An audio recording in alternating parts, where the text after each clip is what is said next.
warahmatullahi wabarakatuh. Halo teman-teman semua, perkenalkan nama saya Sofia Raditya Tumanggar. Saya Amanda Syafitri. Saya Ayu Nurizain. Dan saya Rizky Cahya Wahyuni. Kami dari kelompok 4 komunikasi antar pribadi akan melakukan mini riset di kantor Persatuan Tunanetra Indonesia, tepatnya di Jalan Sampul nomor 30 Medan. Dan di mini riset kita ini akan mengangkat fenomena ataupun silabus mengenai komunikasi antar pribadi tentang Interaksi Dan relasi. Yuk, ikutin kita.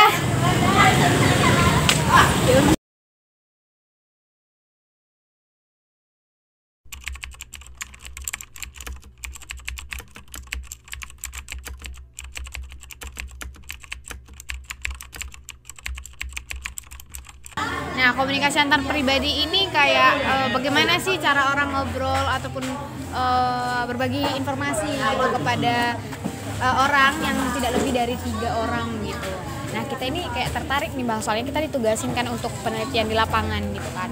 Nah, buat wawancarai orang gimana sih interaksi mereka dengan orang lain gitu. Jadi kita tertarik nih. Kalau boleh tahu nama abang siapa, Bang? Nama saya Chandra Gunawan. Kalau nama kakak? Adesa Fitri. Adesa Sapitri. Adesa Fitri. Adesa Fitri. Iya. Nah, kita mau tanya-tanya nih, Bang, bagaimana sih cara interaksi abang gitu dengan orang terdekat abang, khususnya gitu ke orang tua, ke teman, ke kerabat ataupun ke tetangga gitu kan. Bagaimana sih interaksi ataupun komunikasi ataupun untuk membangun hubungan ya keakraban atau apa gitu, kedekatan, cara abang lah dengan kondisi dan situasi yang abang miliki gitu.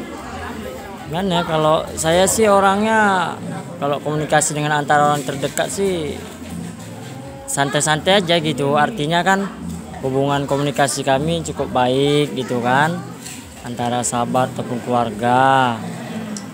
Tentunya juga ya, untuk selama ini sih bisa dibilang juga agak kurang ya, karena kita lebih sibuk ke lapangan juga. Kita apa juga kan, berdagang di lapangan kan. Jadi mungkin kalau udah pulang tuh udah capek lah, tinggal istirahatnya aja gitu. Tapi intinya semua tuh baik-baik aja sih komunikasi kami. Ini kalau boleh abang dengan Kak Sapitri ini suami istri atau gimana? Iya. Istri. Inilah kalau dari kakak sendiri, Kak, gimana Kak interaksinya dengan, terlebih abang ini kan udah intens ya kan suami istri gitu. Gimana sih interaksi orang kakak abang gitu kan untuk bertukar pesan gitu, ngobrol gitu dengan kondisi seperti ini gitu. Dari kakak sendiri lah. Gimana cara kakak gitu interaksi dengan suami kakak gitu. Ya kalau saya apa ya, santai aja gitu Mbak. Kalau misalnya apa ada apa-apa mau dibilang bilang, kalau enggak ya gimana aja gitu. Kalau abang sendiri kalau ngobrol dengan istri dengan kondisi seperti ini ya biasa-biasa aja Bang atau gimana? Iya, biasa-biasa aja. Tentunya nama kita dalam keadaan yang sama seperti ini ya tentunya lebih banyak menggunakan suara lah gitu kan. Mungkin kan dengan mungkin suara yang sedikit sedang agak kuat gitulah. Ya santai aja kalau selama ini komunikasi kami.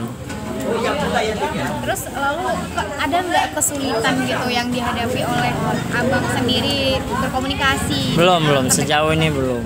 Dengan istri juga? Iya, dengan, belum. Kalau boleh tahu anak udah ada? Ada, satu.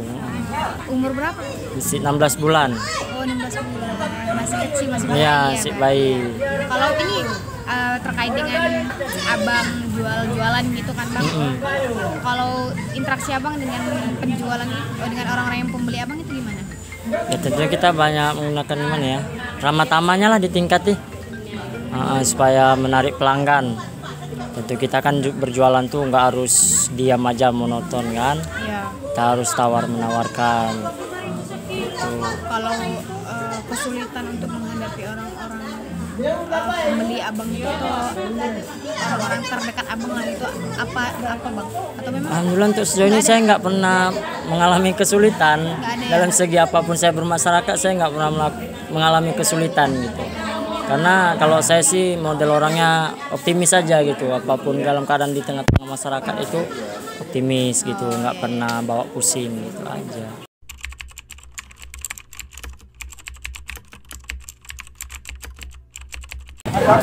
Kalau boleh tahu Bu, Ibu mendapatkan keistimewaan ini dari lahir atau Enggak, saya umur 11 tahun mulai sakit mata. Saya sempat juga sekolah SD di bangku kelas 5. itu berlanjut Bu ininya Bu, sekolahnya? Enggak, setelah saya nggak bisa melihat, saya nggak bisa lanjut lagi. Itu waktu sebelum setelah nggak lanjut lagi kan Bu? Iya. Itu interaksi memang permintaan dari Ibu sendiri atau permintaan memang orang tua yang udahlah nggak Memang dari saya, terus dari pihak sekolah juga nggak ada dukungan kan? ada dukungan Bu? Enggak, kalau memang dari pihak sekolah ada dukungan kan pasti ada pihak yang membantu saya. Saya kan nggak bisa baca lagi, nggak bisa menulis lagi kan. Jadi kalau saya paksakan diri untuk sekolah pun apa gunanya? Macam mana saya mau menulis? Macam mana saya mau membaca kan?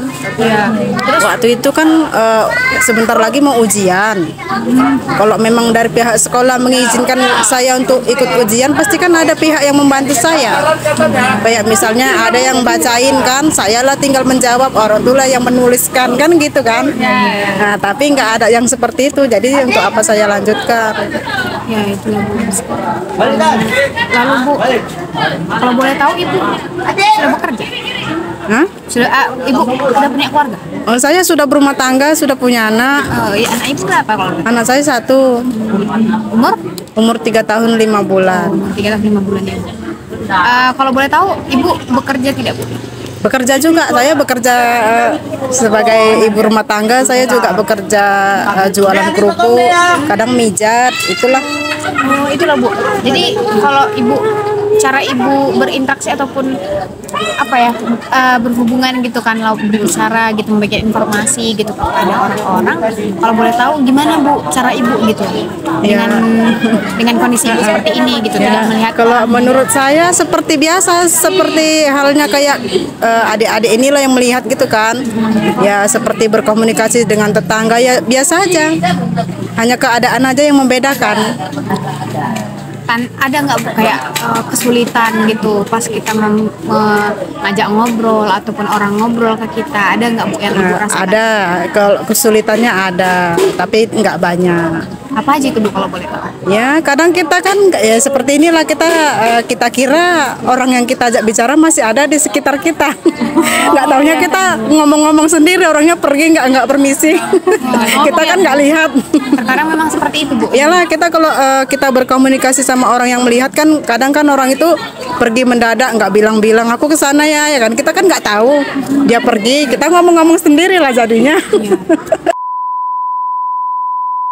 Selesai sudah mini riset yang telah kami lakukan, kami menarik kesimpulan bahwasanya kekurangan bukanlah suatu hambatan untuk membangun interaksi dan relasi.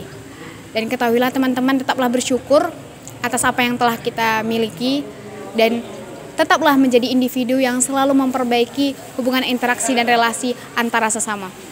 Cukup sekian dari kami, dari kelompok 4 komunikasi antar pribadi. Kami ucapkan selamat berjumpa kembali. Dadah.